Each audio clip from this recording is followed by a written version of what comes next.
So here we are. Everyone would call and see the I'll just show it to you.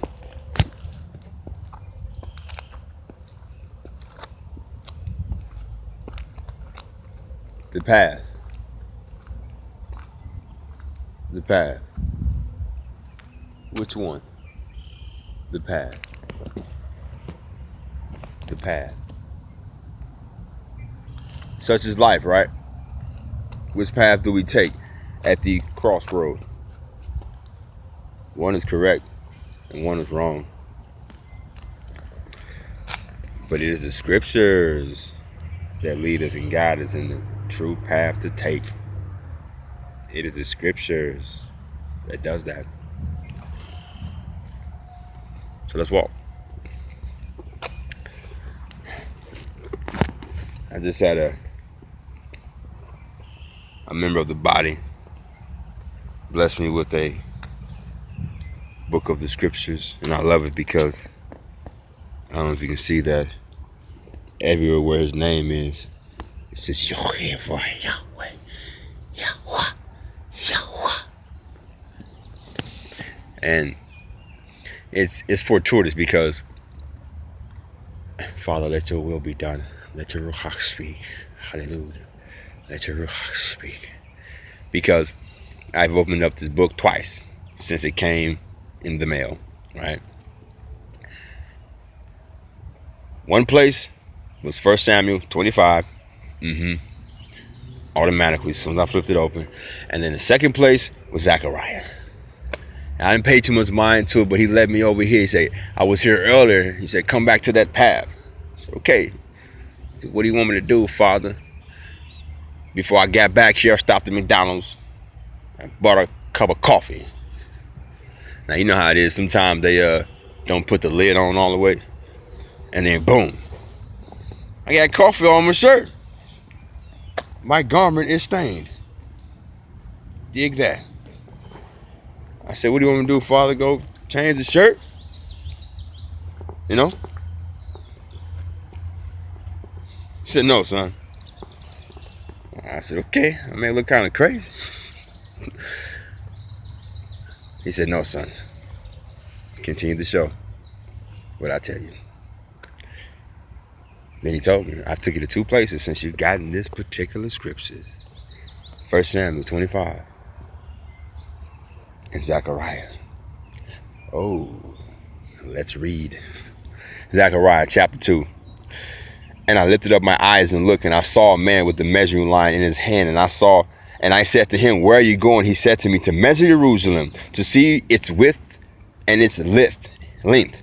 And see, the messenger who was speaking to me was going out, and another messenger was coming out to meet him. And he said, run, speak this to the young man, the prophet Zechariah. Speak this to the young man. Say to him, Jerusalem is to remain unwalled because of the many men and livestock in it.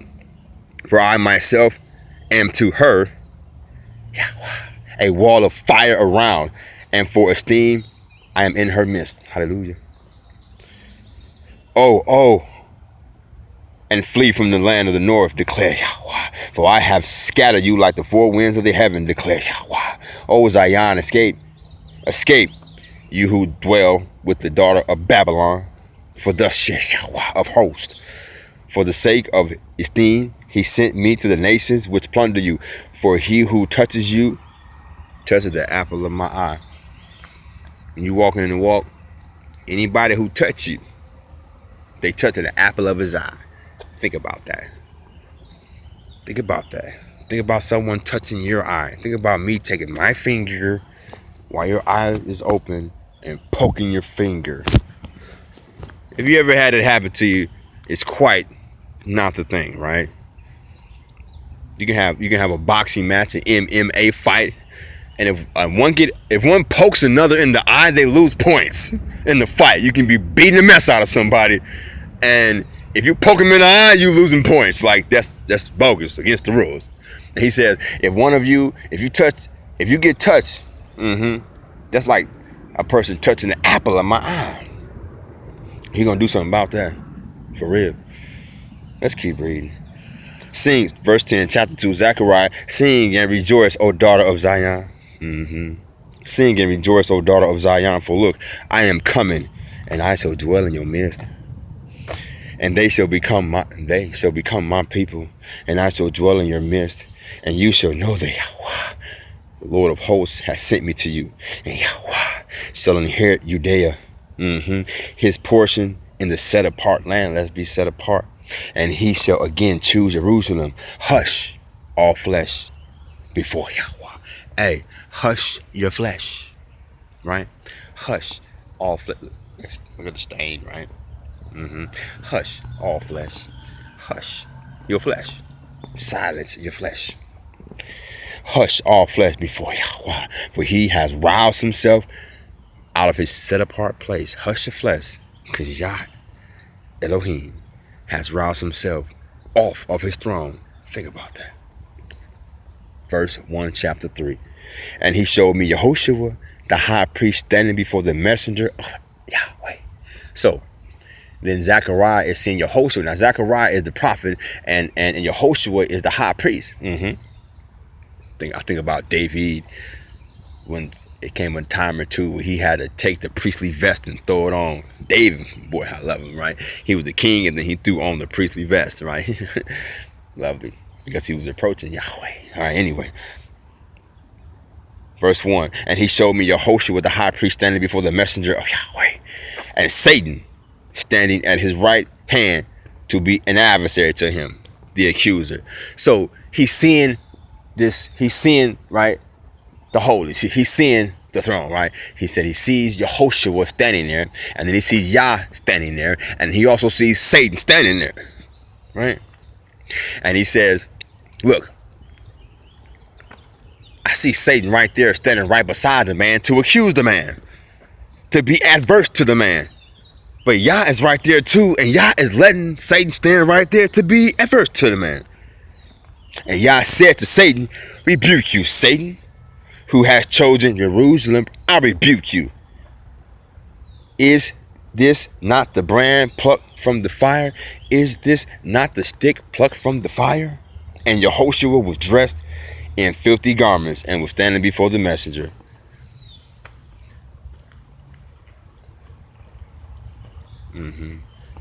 Garment kind of filthy. It was clean when I put it on. And I went out into the world, McDonald's, and now I got a stain. Right? Oh, look at the creek. Do you hear it? Do you see it? You hear the sound of the water? Hallelujah. And I went out, and Yehoshua was dressed in filthy garments and was standing before the messenger. And he answered and spoke to those who stood before him, saying, remove the filthy garments from him. Take off them filthy garments. Come on, y'all. We got to take off these filthy garments. Take off these filthy garments. Take off these filthy garments. There we go. There we go. Take off them filthy garments. Take them off. Take off them filthy garments. Take off them filthy garments. Take off them filthy garments. Allow for Yah to take off them filthy garments. Take off them filthy garments. Hallelujah. And he answered and spoke to those who stood with him, saying, remove the filthy garments from him. And to him he said, see, I have removed your guilt from you, and I shall put costly robes on you. That's the white robes, right? I have removed the filthy garments, and I shall put costly robes on you. We got new garments coming, yo. They white, though. And to him he said, see, I have removed your guilt from you, and have put on, and let's put on costly robes on you. And I said, this is the prophet.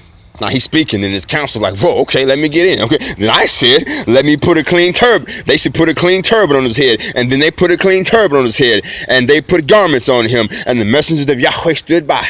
And the messenger of Yahweh witnessed to Yehoshua, saying, thus the Lord of hosts, if you walk in my ways, and if you guard my duty, then you shall rule my house and also guard my courts, and I shall give you access among those standing here. So if you do what you're told to do, do what you're supposed to do, and he shall give you access among the angels, because that's what's going on. This is the council of Yah. Whoa, we are under a bridge right now. All right. Now listen, your host with the high priest, you and your companions you sit before you, and they are men of symbol. For look, I am bringing forth my servant, the branch Yeshua. See the stone which I have put before Yeshua. On one stone are 7 eyes. See, I am engraving an inscription, declares Yahweh of hosts, and I shall remove the guilt. Check this out. I shall remove the guilt of that land in one day. And in that day, I shall remove the guilt in one day. And in that day, you shall invite one another under the vine and under the fig tree. There shall be a day when we're going to invite one another under the vine and under the fig tree. There shall be a day. There shall be a day. Hallelujah. Hallelujah. Hallelujah. And the messenger who was speaking to me came back and woke me up as if he was waking up a man from his sleep. And he said to me, what do you see? So I said, verse 1, chapter 4, Zechariah, I have looked and see a lamp stand of all gold with the bowl on top of it, and on the stand 7 lamps with 7 spouts to the 7 lamps, and 2 olive trees are by it, one at the right of the bowl and one is at the left. And then I responded and spoke to the messenger who was speaking to me, saying, what are these things, my master? And the messenger who was speaking to me said, do you not know what these things are? And I said, no, master, I don't know. And he answered to me and said, this is the word of Yahweh to Zerubbabel. Now Zerubbabel was the governor. So you have Zechariah the prophet, then you have Yehoshua the high priest, then you have Zerubbabel the governor. So the prophet is in the place having the vision, seeing what's going on in the Lord of hosts, right? He's seeing what's going on in the heavenly hosts. Now Zerubbabel is the governor, government, right? And then you have Yehoshua, who's the high priest, who's responsible for all the things that deal with the Most High. Okay, this is why he is there dealing with the Most High, but Zechariah is able to see it and then transcribe it, or write it down rather, and proclaim it to the people. That's the prophet's job, to proclaim what happens and what is said to the people. Hallelujah. And the messenger who verse 5, and the messenger who was speaking to me answered and said to me, do you not know what these things are? And I said, no, master, I don't. And he answered to me, he said, this is the word of Yahweh to Zerubbabel. Because they had to rebuild, because they were in captivity, and now they are looking to rebuild the temple. The temple rebuild. This is the word to Zerubbabel, not by might nor by power, but by my spirit, says Yahweh. Not by might nor by power, but by the spirit. You who are a great mountain before Zerubbabel will become a plain. Everything that is high shall be brought down. You who are a great mountain before Zerubbabel will become a plain, and he shall bring forth the capstone with shouts of favor and favor on it. And the word of Yahweh came to me, saying, the hands of Zerubbabel have laid the foundations of this house, and his hands shall complete it. And therefore you shall know that Yah has sent me. Look, we went under a bridge, now we on a bridge. Okay, so Zerubbabel's hands started to build the house. And he said the word to the governor is not by force, though. Not by power. Not by might, but by the spirit, by the Ruach. Then he says, Zerubbabel, the hands that started it will finish it. So what work he has started, he will finish. Then the high priest, who was the one that was inside of the chambers of the Most High, he was up in there, right? While the adversary was accusing him, he had filthy garments on, like my old coffee stained shirt. But then those things got removed. And so now you got 2 men in one place with one goal, with 2 different authorities, and they are to rebuild the temple for the Most High. But the way they do it, the way they must do it, the way that these 2 people must do what they got to do is not by forcing it, not by the power, not by the might, but by the spirit, by the Ruach. We got to do this by the Ruach. We got to do this by the Ruach. I love this book. Now I do have other scriptures, but this one is just special. Because everywhere his name is written Yo, Hey, Wah, Hey. And we know the Yod is the right hand And we know hey is revelation, or to reveal, or to breathe, the breath, right? Then we know the wah is a nail, a hook, the nail of death. And of course the hey again is to breathe, to reveal. So in his name literally means the right hand of power. That's gonna bring some death in your life. But that death will bring forth revelation. The right hand of power that bring forth revelation, and that revelation will bring forth death, but that death will bring forth more revelation. Yo hey, wah, hey, yo hey, wah, hey, yo hey. Understand it. So step in. The adversary gonna be right there to accuse you. But don't worry, the Most High want to take them garments off because they are filthy. Those who have ears, hear. We on a bridge. It is time to cross over. Shalom. Shalom.